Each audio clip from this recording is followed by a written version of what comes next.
Basically, my story begins in first year university. I had a year where I think a lot of problems happened to me. My parents separated that year. My dog died. That was a particularly tough day. Subhanallah. I had 2 car accidents in the space of 1 week. And also, sadly, I had a friend pass away that year. I think that year led me to sort of ask some questions along the lines of, why am I here? What's the purpose of life? Why do I get up in the morning? Why do I even bother? Why don't I just sit on the couch, watch TV, Jerry Springer, whatever?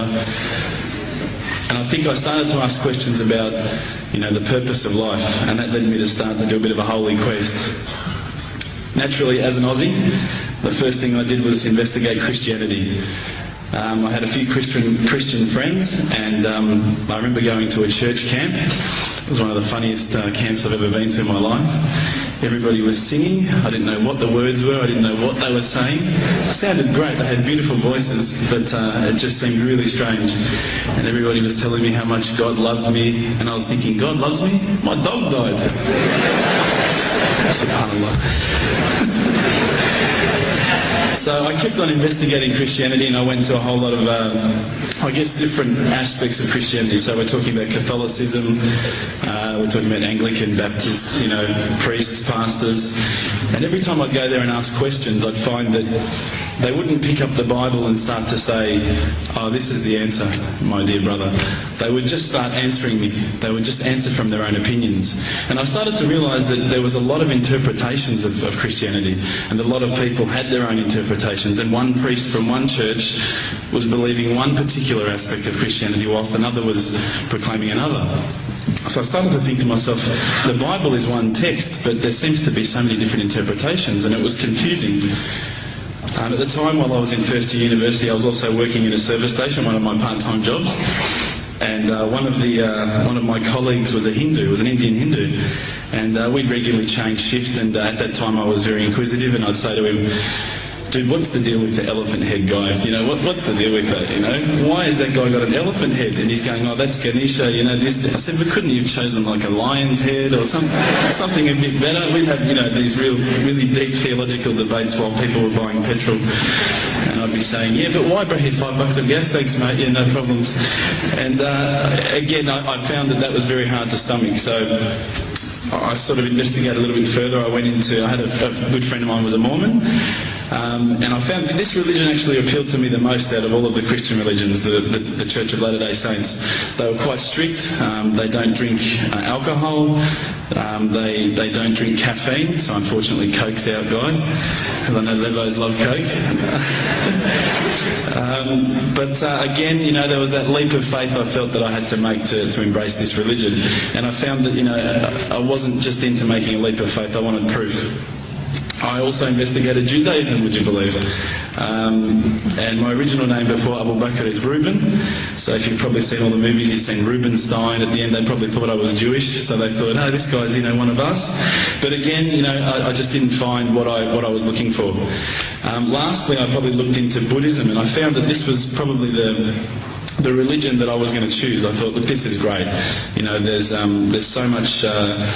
People at peace here. They seem to be really switched on, and they seem to be living one with the world, and that's what really appealed to me. But the more and more I looked into it, I guess I realised that it wasn't a religion of God. It was just a nice way to live. One of my friends, one of my close friends, who's a Christian, would you believe, said, tell me the religions that you've investigated. So I went through them. I said, Judaism, Christianity, Catholicism, Buddhism, Hinduism, He goes, what about Islam? Islam? They're terrorists. I'm not going to investigate that religion. They're crazy. Why would I even look at that religion? But lo and behold, I found myself walking into a mosque one day. This was my eternal quest. So I walked straight in, shoes on, straight across the prayer rug. There was a brother praying. I walked straight in front of him. As he went to go into sujood, I almost stepped on his head. Subhanallah, I didn't have any clue what I was doing. I looked over and I saw this brother. You probably know this guy. This is Abu Hamza. He's come here and he's lectured a few times. SubhanAllah, I call him Abu Da'an because he's got a very large beard, mashallah. He came walking out towards me and I thought, today I'm about to die. This is the last day of my life. I'm a dead man. I'm a white boy in Leadland. What am I going to do here? I'm dead. He came walking across as though he just walked out of the Sahara Desert. Big abaya, big beard. But subhanAllah, the first words he said were, "G'day mate, how you going?" If only he had the can of VB, it would have been perfect.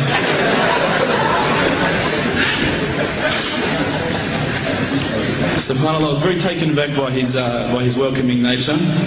As Aussies, I guess now, I don't want to offend any Australians here, but my upbringing is from a country upbringing. My parents raised me as an atheist. They were raised as Christians. They were dragged along to church every Sunday, and they hated every minute of it. So as soon as we were born, they drummed it into our heads that when you die, you're worm food. That's it. There's no afterlife. There's no God. It's all rubbish. So I was raised as an atheist. So when I walked across and I saw Abu Hamza and he was talking to me in a very polite fashion, which I was very thankful for because I was sure I'd seen him on the 5 o'clock news hijacking a plane the day before. Now, Aussies are hospitable, don't get me wrong, but Lebos are the most hospitable people I've ever come across. And as the brother Hamza was saying, these brothers were making me cups of tea, and I honestly needed to keep going to the toilet every 5 minutes. They just kept putting tea in front of me, biscuits. I'd never seen anything like it. And I think to some degree I kept coming back for the biscuits, but also for the religion. So when I sat down with these brothers, I actually started asking questions. I asked all the questions that I've asked of the priests, of the pastors, of my friends. And subhanAllah, the thing that really struck me is that every time I asked the question, they wouldn't just answer. They would pick up a Quran and they would say, "Read this, bro, read this." And there was the answer, every single time. And I would ask another question, the hard questions, not the easy questions. Why do women have to wear the scarf? Why the hijab? How come I can have 4 wives and she can't have 4 husbands? I wanted to know all the tough questions, which is the first questions I guess you ask when you come across Islam. But lo and behold, they kept on answering the questions with the Quran, not from their own opinion. And I got frustrated with this. And I actually said to one of the brothers, because by this stage I think I'd been going there for about a couple of weeks, there was always a few brothers there when I went. And I said to one of the brothers, I said, what's your opinion on the matter? Why won't you give me your opinion? And one of the brothers turned to me one day and said, how can I have an opinion when this is the word of God? SubhanAllah, I remember that really hit me. So I asked them if I could take a Quran home, and I didn't say I was going to use it to chop up the couch or anything like that. I said I was going to respect the book, so I took it home, I started reading it. What I found was, while reading it, it wasn't as though I was reading a story, it was as though I was reading someone commanding me, someone giving me guidance. And one night I decided to really try and get the spiritual mood happening, and I'm sure probably some of you have heard this story before, so I apologise. I'd lit a candle, I had the window open, I had the curtains drawn, I was trying to get that really spiritual feeling. It was a nice summer night in Melbourne, as summer as it can get in Melbourne, and I was sitting there thinking, this is it, this is the night. I'd been, investigating all the spiritual proofs, all the scientific proofs about the fact that the mountains are the pegs, about, how the embryo develops inside, the woman, all these amazing proofs, but I still needed that little push. It's like I was on the edge of a cliff, I was ready to jump, I just needed a push. So I was sitting there, it was very quiet. I was reading Quran, and I stopped. I said, Allah, this is my moment. This is the time I'm about to jump into Islam. All I need is just a sign. Just a little sign, nothing huge, maybe a bolt of lightning.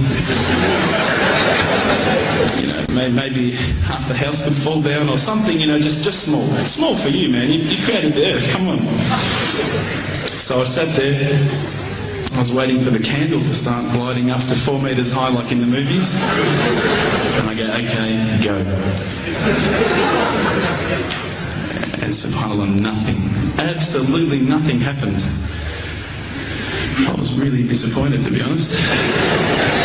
So I sat there and I said, Allah, this is your chance. I'm here. I'm not going nowhere. I'll give you another chance. Okay, maybe you were busy. You know, I know it's daytime over the other side of the world. There's a whole lot of stuff going on. Maybe this time it could just be like a car backfiring. You know, something small. All right, the half the house, the candle. Let's forget that.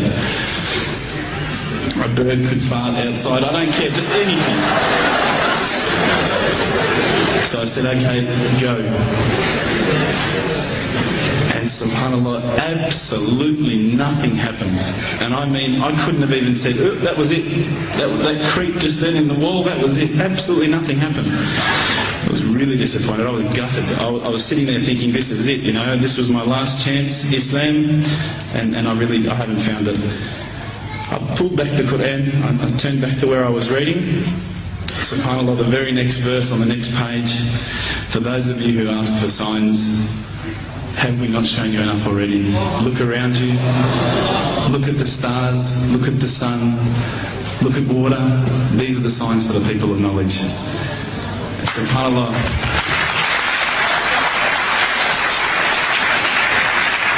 I threw the doona over my head and I pretended I was asleep. I was that scared because I couldn't believe how arrogant I'd been to want my own specific sign when all the signs had been there for me all along. The fact that we have this world, the fact that there is this creation, these are the signs for all of us. The next day I decided this is it, I'm becoming a Muslim. I've been investigating Islam now for probably about 6 months, to be honest. I went in and I said to myself, this is it, I'm going to make shahada. I had no idea what I had to say, I had no idea what the words were. It was probably close to Isha prayer, so it would have been, 7, 8 o'clock at night. I went in and I couldn't believe it. There was about 1,000 people at the mosque. I thought, subhanAllah, look at this religion. Look at how strong they are. It was the first night of Ramadan.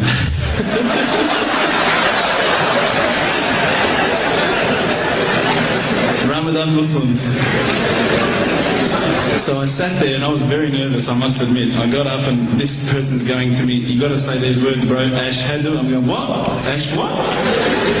Can't I just say it in English? No, they say, no, you got to say it in Arabic. And I thought, looked out over the sea of beards that I could see in front of me, and I thought, if I get these words wrong, I'm a dead man again. I had this fear, And they were staring at me, and I don't know if you know this, but Australians can't stare. Lebanese people can stare.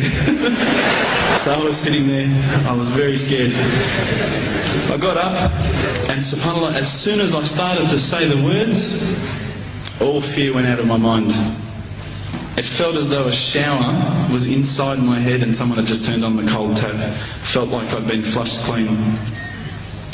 I said the words, and I wasn't expecting so many brothers to come up and yell, Takbir, Allahu Akbar, and start kissing me and hugging me. Now, I'd never been kissed by that many men in my life.